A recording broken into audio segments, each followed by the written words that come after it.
Welcome to Toons and Tales Trivia, a cartoon trivia podcast for kids, grown-ups, and anyone who still believes in a little cartoon magic. So get ready for some silly trivia, fun facts, and a trolley load of cartoon fun. We're your hosts, the Gal Pals, with Lisa K. Jennings and Chandani Padak. Today's episode is all about the most beloved tiger family in town. It's Daniel Tiger's Neighborhood! So grab your cardigan sweaters and join us in the neighborhood for a terrific episode. Here's how the game works. There's 3 rounds of trivia. The first round is multiple choice. So here's how that works. Chandani, what color is O the Owl? Is he A, pink, B, yellow, C, green, or D, blue? I have to picture him. Oh, I remember. Oh, the owl is an adorable blue color. You're right, he is blue. So that's how multiple choice works. Piece of cake. Our second round is our lightning round, true or false. Psst. It's called lightning because it's super fast. So fast. Here's how true or false works. Lisa K, true or false? Daniel Tiger is a leopard. Daniel Tiger is a leopard. That has to be false. Daniel Tiger is undeniably a tiger. Yep, you got that right. And that's how true or false works. Easy peasy. And the third and final round is fill in the blank. For example, this episode of Toons and Tales Trivia is all about the cartoon show called Daniel Tiger's fill in the blank. If you said neighborhood, then you're correct. You got it. I know they got that one. Yeah, they got that one. So piece of cake. After we ask each question, you'll have a few seconds to think of the answer, and then it's on to the next. After each round, we'll go over the questions again, but this time with the answers so you know how awesome you did. And don't forget to stay tuned until the end, because when the trivia ends, the special guest portion of our show begins. We bring on a friend from the cartoon world to play a fun game of 20 questions with them and learn all about how our cartoons are made.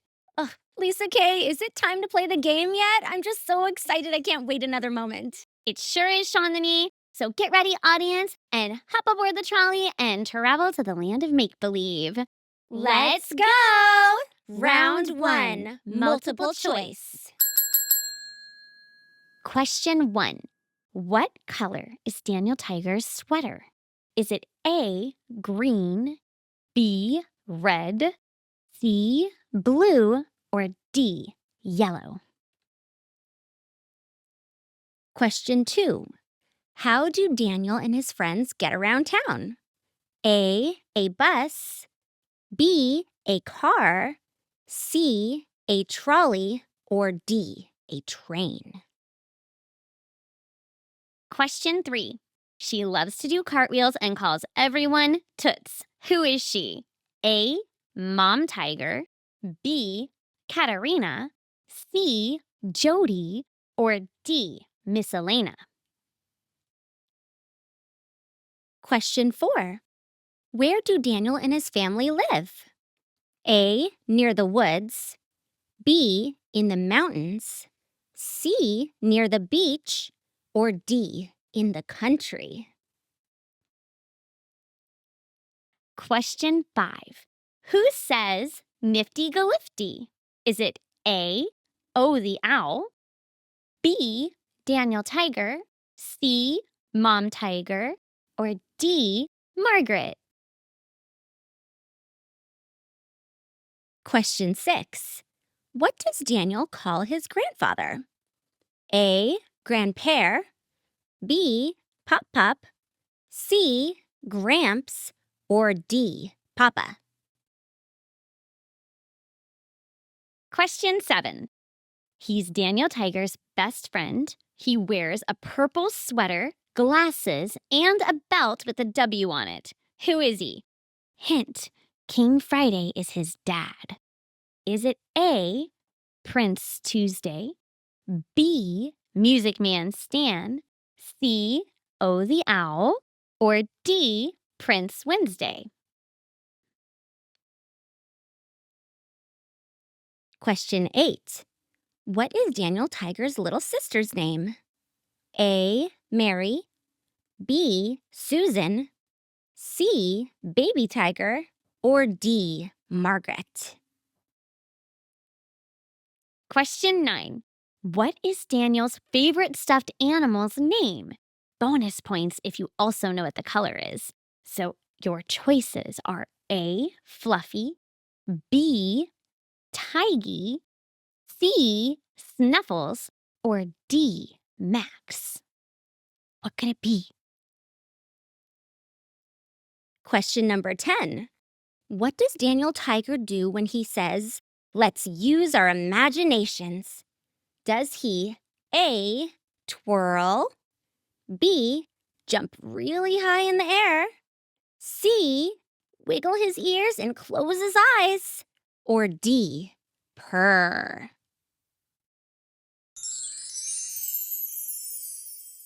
That was a tiger-tastic round. It sure was. Let's go find out what the answers were. Come on. So question number 1 was, what color is Daniel Tiger's sweater? And your choices were A. Green, B. Red, C. Blue, or D. Yellow. And the answer is B. Red. His sweaters are red, just like Mr. Rogers' sweater was red in Mr. Rogers' Neighborhood, which is what Daniel Tiger is based off of. Wow. Fun fact. Question number 2 was, how do Daniel and his friends get around town? And the options were A. bus, B. a car, C. a trolley, or D. a train. And the answer was C. a trolley. That's right. Oh, I love trolley. Yeah. And question number 3 was, she loves to do cartwheels and calls everyone toots. Who is she? Your choices were A. Mom Tiger, B. Katarina, C. Jody, or D. Miss Elena. And the answer was D. Miss Elena. Isn't that right, Toots? I knew that one, Toots. Question number 4 was, where do Daniel and his family live? And the choices are A. near the woods, B. in the mountains, C. near the beach, or D. in the country. And the answer was C. near the beach. What a nice place to live. Oh, yeah. Question number 5 was, who says nifty galifty? And your choices were A. O the Owl, B. Daniel Tiger, C. Mom Tiger, or D. Margaret. And the answer is A. O the Owl. O the Owl always says nifty galifty. Question number 6 was, what does Daniel call his grandfather? And the options were A. Grandpere, B. Pop Pop, C. Gramps, or D. Papa. If you answered A, the answer was Grandpere. Question 7 was, he's Daniel Tiger's best friend. He wears a purple sweater, glasses, and a belt with a W on it. Who is he? And your hint was that King Friday is his dad. And your choices were A. Prince Tuesday, B. Music Man Stan, C. O the Owl, or D. Prince Wednesday. And the answer was Prince Wednesday. And there's a fun fact about Prince Wednesday. He was the first character on the show to wear glasses. And that was to help show the audience that lots of people wear glasses to help them see. I think he looks pretty cute in his glasses. So cute. Question number 8 was, what is Daniel Tiger's little sister's name? And the choices were A. Mary, B. Susan, C. Baby Tiger, or D. Margaret. And the answer was D. Margaret. I love Margaret. And question 9 was, what is Daniel's favorite stuffed animal's name? And you get bonus points if you know what color it is. So your choices were A, Fluffy, B, Tiggy, C, Snuffles, or D, Max. And the answer is Tiggy. And for the bonus points, Tiggy is blue. Question number 10 was, what does Daniel Tiger do when he says, let's use our imaginations? Does he A, twirl, B, jump really high up in the air, C, wiggle his ears and close his eyes, or D, purr? And the answer was C. He wiggles his ears and closes his eyes. Well, that was a really fun round. It sure was. How did you all do at home? Okay, so what's next, Shandini? Now is time for our true or false lightning round. Don't worry, there's not actually any real... Okay, well, maybe we should just get our umbrellas just in case. Okay. Whew. Lightning round, true or false? Question number 1. True or false? Daniel Tiger doesn't usually wear pants. Question 2. True or false? Daniel's friend O is a pigeon. Question 3. True or false? Margaret's favorite toy is Pandy. Question 4. True or false? Miss Elena likes to do things backwards. Question 5. True or false? Baker Acre likes to say the word royal greetings. Question 6. True or false? Daniel wears a watch. Question 7. Music Man Stan is also a firefighter.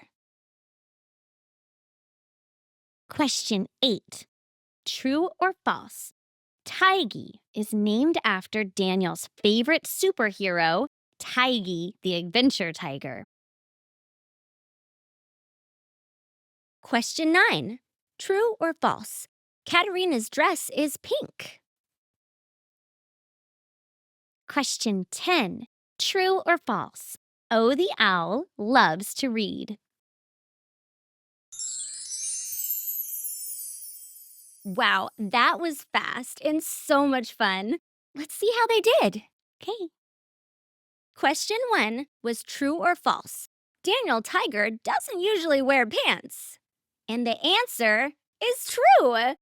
Except at night when he's in his PJs, of course. Question 2 was true or false? Daniel's friend O is a pigeon.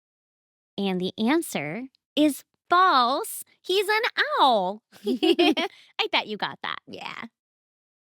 Question number 3 was true or false? Margaret's favorite toy is Pandy. And the answer is true. Question 4 was true or false? Miss Elena likes to do things backwards. And the answer is true. Miss Elena loves to do everything backwards. Question number 5 was true or false? Baker Acre likes to say the word royal greetings. And the answer, it's false. That's actually Prince Wednesday who says that. Tricky. Question 6 was true or false? Daniel wears a watch. And the answer was true. He always wears a watch. In fact, his dad works at the clock factory. Question number 7 was true or false? Music Man Stan is also a firefighter. And that's true. He is actually a firefighter too. And question number 8 was true or false? Tigey is named after Daniel's favorite superhero, Tigey the Adventure Tiger? And the answer is true. That is correct. That is exactly what Tigey is named after. Question number 9 was true or false? Katarina's dress is pink. False. It's green. And question 10 was true or false? Oh, the owl loves to read. And the answer is true. He does love to read. He sure does. I love to read too. Do Me you? too. Wow, I certainly didn't get all of those right, but it was still a lot of fun. Yeah, I had no idea that Music Man Stan was also a firefighter. I didn't either. Who knew? But it's so cool. Okay, neighbors, it's time for our final round of trivia. Fill in the blank. Question 1. What sound does trolley make? Question 2. What is the name of Daniel Tiger's neighborhood? Question 3. What type of animal is Katarina? Question 4. When Daniel is feeling mad, he calms himself down by singing this song. When you feel so mad that you want to roar, take a deep breath and count to... What does he count to? Question 5. What does Katarina always say? Question 6. Who works at the clock factory? Question 7. What does Prince Wednesday always say? Question 8. What is Oh the Owl's uncle's name? Question 9. What is the name of Daniel's platypus friend who loves to play hide and seek? Question 10. What does Daniel say at the end of every episode?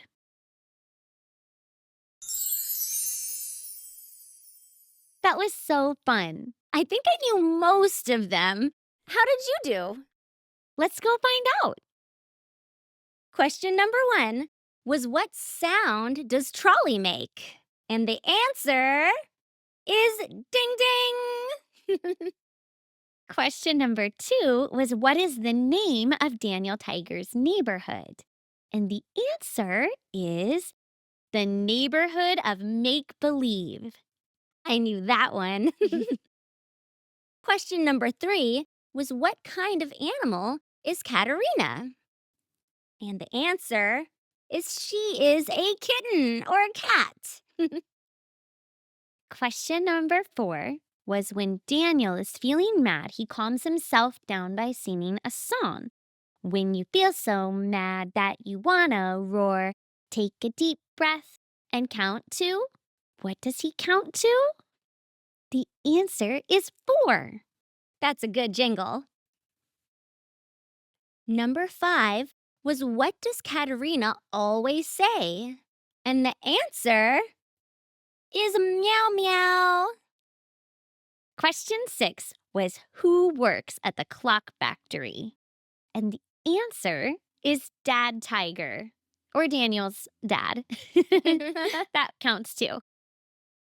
Question number 7 was what does Prince Wednesday always say? And the answer, you could say it with me if you know it, boopsie boopsie boo. He also says royal, so if you said that, that counts. Like royal greetings and royal everything. Royally delicious, maybe he says that too. My favorite, though, is boopsie boopsie boo. Question 8 was what is Oh the Owl's uncle's name?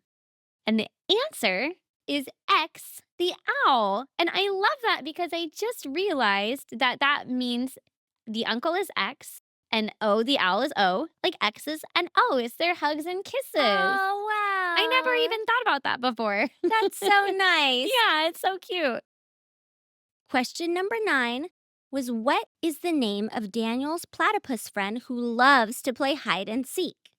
And the answer is Jody. And question 10 was, what does Daniel say at the end of each episode? And the answer is Ugga Mugga. So cute. So cute. We hope you had fun on the Tunes and Tales trivia portion of our show. I know we did. Now we're going to have a special guest come on the show and play a game of 20 questions. So I'm so pleased to introduce you to our very good friend, Sarah Allan. Sarah is a television writer, and she writes cartoons, maybe even some of the cartoons that you've watched before. So now she's going to join us, and we're going to ask her all about the world of animation. Let's play 20 questions. Hi, Sarah. Thank you so much for joining us on Toons and Tales Trivia and for playing a quick game of 20 questions with us. Oh, no. We are so excited to hear a little bit about the writing world of animation. So my first question is, what are some of the animated shows that you've written for?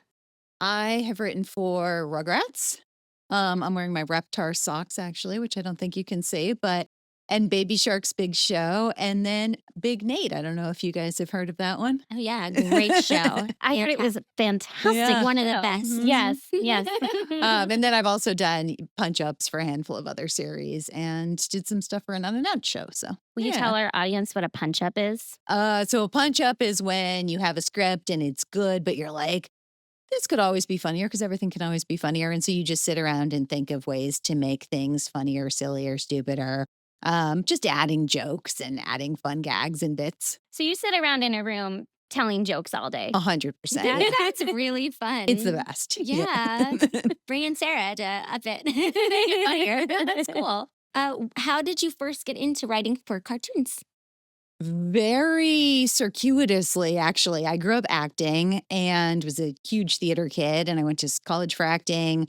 And I moved out here for acting, but I'm like a theater person, not an on-screen person. And so I was doing some theater when I moved to Los Angeles and sort of bouncing around. Because what I loved as a theater kid was that, you get together with people and you create something together, and there's the rehearsal process and it takes time and you create this sort of family and it's amazing. And on-camera stuff was trickier for me because, first of all, it's hard to get. I'm not saying that I rejected it, but it's just different. You're sort of jumping in just for your scene or just for your moment and losing that collaborative spirit. And so a few years ago, I pivoted to writing, and they have various programs at studios. One is at Nickelodeon, the Nickelodeon writing program.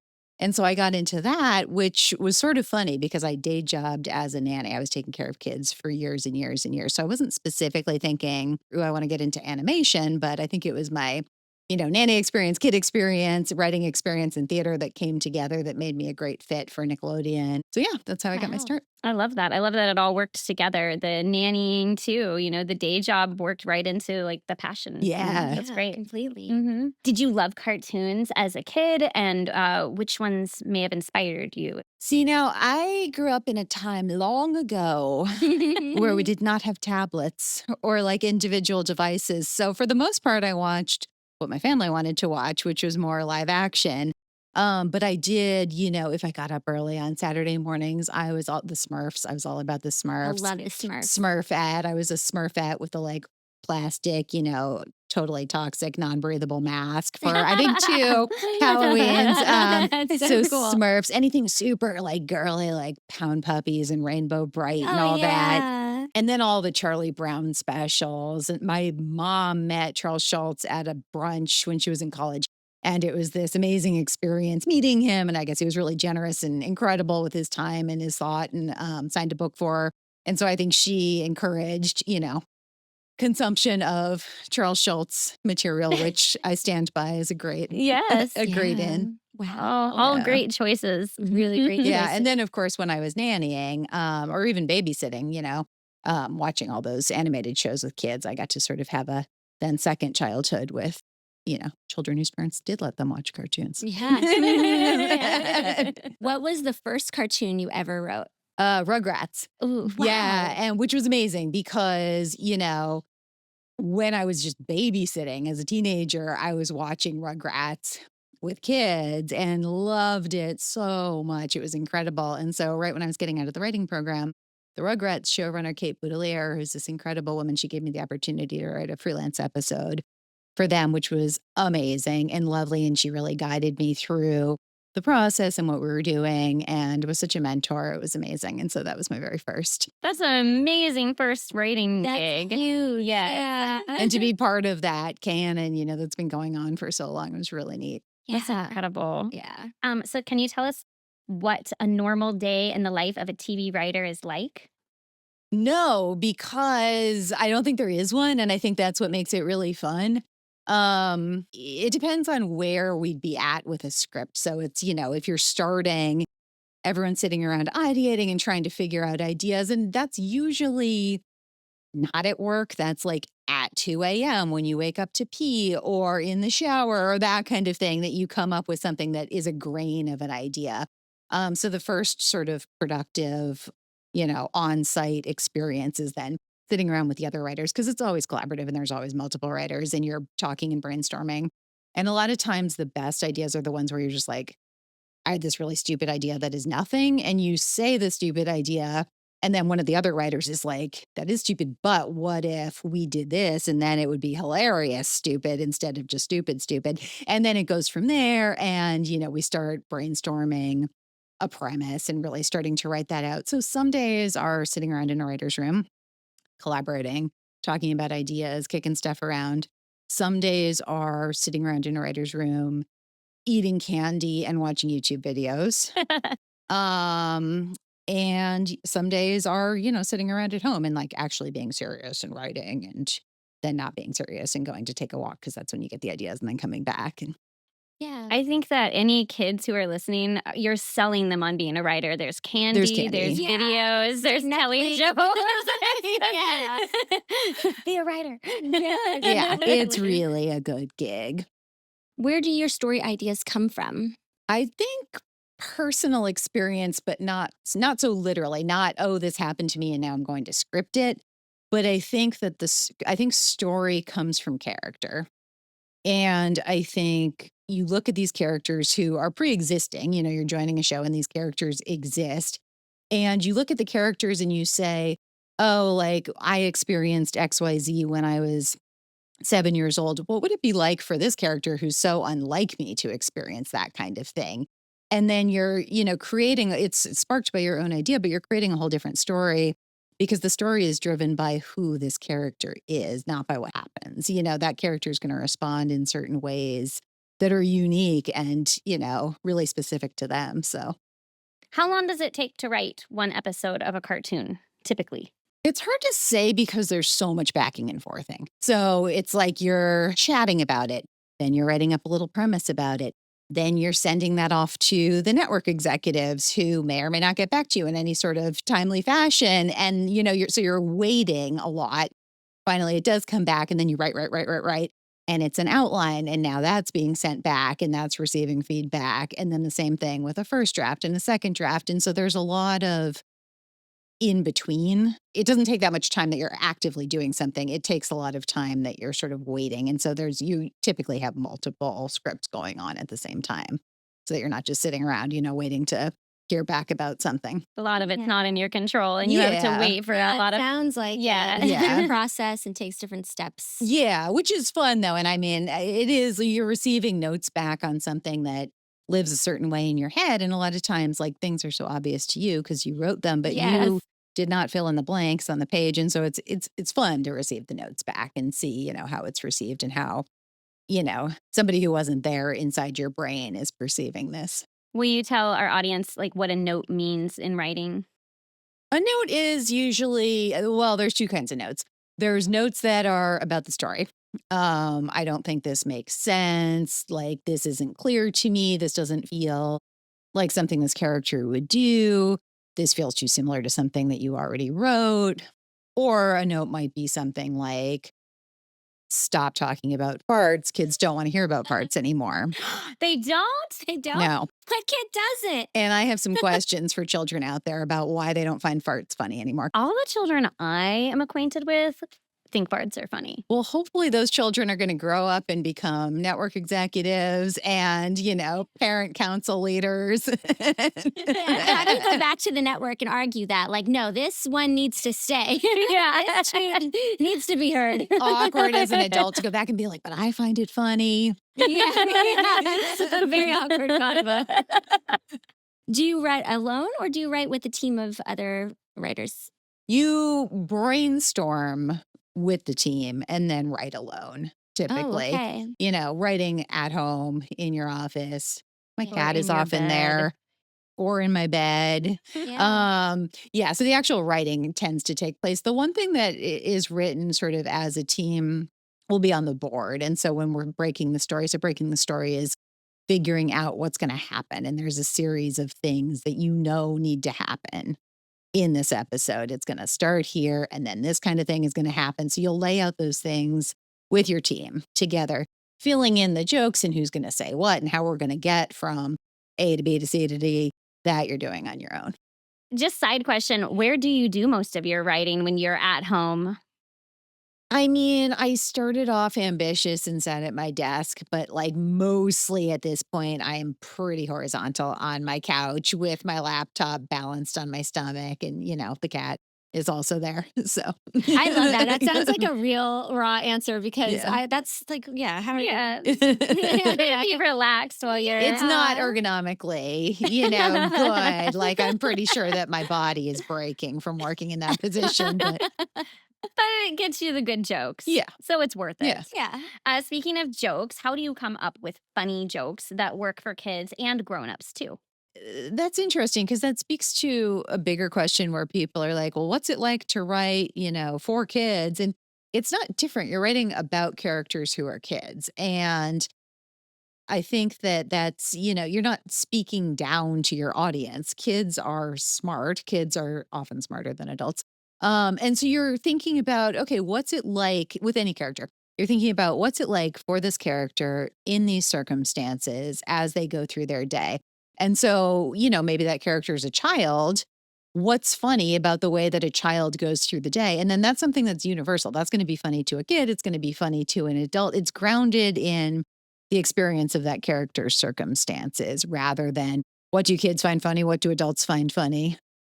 What's something about cartoon writing that most people don't know? I don't know if people don't know it, but something that I think is fun about writing for cartoons as opposed to live action is that you can express emotional things physically, which is so cool. If you're writing for animation, and a character is nervous or whatever, you can have you can literally script that their heart is beating out of their chest and you will on screen see that happen. And so there's a fun element to being able to write the physical embodiment of what's going on with people emotionally. It's really cool. And especially when you're writing, about kids who are particularly probably not going to just blurt out what they're feeling at any given time, nor are adults. But, it's a really fun way to represent that physically. So have you ever written anything that got changed or cut from the final episode? Oh, always. Yeah. I mean, it changes dramatically from the time you start writing anything to the final product. It's your own changes and your own edits as you go through. And then also showrunners and network executives and all sorts of people are weighing in. Plus you're cutting it down to a certain time frame. So yeah, there's no script written by me or probably anyone where the final version is what you're seeing. Absolutely. It's a constant evolving process, which is cool. It ideally gets better and better, Do you ever hide any little Easter eggs in your scripts that are just your authentic little Sarah touch? That are just for, my personal people. Yeah, this is absolutely. Good. I love I hearing have that. multiple. I'll have characters reference, my friend's kids or, my niece or use those names. Or we had a character named Juniper who I brought onto Big Nate, and my niece is named Juniper, and that was totally why I did that. Just little things like that. Certainly not any personal revealing details about anyone, but just stuff that's fun for people to see. My family, when I was growing up, our holiday thing is to make these spinach bowls. They're just like spinach, breadcrumb, cheese things. And it's just sort of ingrained in my specific family culture. And so when I got to write my second Rugrats episode, spinach balls factored in. I was able to like bring that in because I thought that was so fun to like, just plant a little bit of family lore in there. That's Just amazing. yeah. I love that. Yeah, that's actually really like a powerful move that you have there. Yeah, you like get now. to plant your legacy, like through little bits of your life, like will live on forever. And Completely. that's really cool. Yeah, spinach balls. Yeah. And I would like to try one of those spinach Yeah, balls. that sounds delicious. Done. I'll make them for you. What is one of your favorite episodes that you've ever written of any of the shows that you worked on, and why? One of my favorites was Chandani's Jenny episode, which was really interesting because Jenny is a character who we don't know what's going on with her for a lot of the time because, Big Nate is mostly from Nate's perspective, and Nate sees Jenny in this very specific kind of way as she pertains to him, which is appropriate for Nate and, who he is. But it was this episode where it was really fun to see life through Jenny's perspective and what was really going on behind the scenes for her there. And we learn in that episode that Jenny is actually a astrophysics professor and has this really rich life outside of, what we see when we're looking at her through Nate's eyes and at school. And that episode was super fun and also speaks to a greater thing about what I love about writing characters is I think that being able to really explore what's really going on for people. We have all these archetypes. There's like the bully or the dumb kid or the whatever, and being able to dig around and say, that's true. Also, what else is going on here? And, unpeel the layers is the most fun ever. So that was an example of where it was so fun to peel back the Jenny onion. And That's an amazing episode. You gave her so much more depth, and it was really fascinating to see like, oh, what is she up to? And like everything. And you sang, and it was a great I got song. to sing. I remember receiving the script. I think it was the night before, and it's like, okay, amazing, Big Nate script, and I always read the entire thing, and I'm like, it's like me. I'm like, oh my God, I have so many lines. I'm like, this is so great. However, the language that I had to say, I'm like, I need to know what I'm saying, like the pronunciation of some of the words. Yeah. Because she's an astrophysicist. Like, there's stuff that I don't know about quantum physics that I'm like, oh my God, I need to learn how to say this and how to say it correctly because we also record together. So there's so many people. You don't want to embarrass yourself. Well, I don't know any of that either. That's the thing is I may have tricked you into thinking I know about astrophysics. I most certainly do not. I have a BFA in theater. My sister went to school for astrophysics and I hit her up and I was like, oh, what'd she say? And so she was able to tell me. So another you Easter gotta, egg from your life. Yeah, you got to know when to delegate to the astrophysics majors in your life, Yeah, that was an amazing episode. I love that episode. I completely agree. Well, we think that, we loved all your episodes that you wrote for Big Nate. Yeah, you wrote very well. Yeah, we love those. Yeah. When you're writing a brand new character that hasn't been cast yet, do you ever picture a particular voice actor in your mind or a celebrity to help you write that episode? I do. Either a celebrity or I just can visualize, who this person is and what they sound like. And I also read aloud what I've written so I can hear how it sounds. And I have it in my head in this really specific way, which is cool because it comes alive for me. And then it's also really cool when it gets cast by somebody totally different. And the read is totally different. And it's like nothing like I was thinking in the first place. And then it's better because it's outside of my own head and it's been added to. And an actor has shown up and brought something greater than I realized was going on to it. So it's really neat. Okay, this is a really fun one. So if one of your characters came to life, who would you want to hang out with for the day? This could be awkward since two of her characters are sitting. I know. Yeah. Yeah. Can it be? Two very fascinating characters. Maybe neither of us. You know who I want to hang out with? This is going to be a controversial from Big Nate. I'm going to say Randy.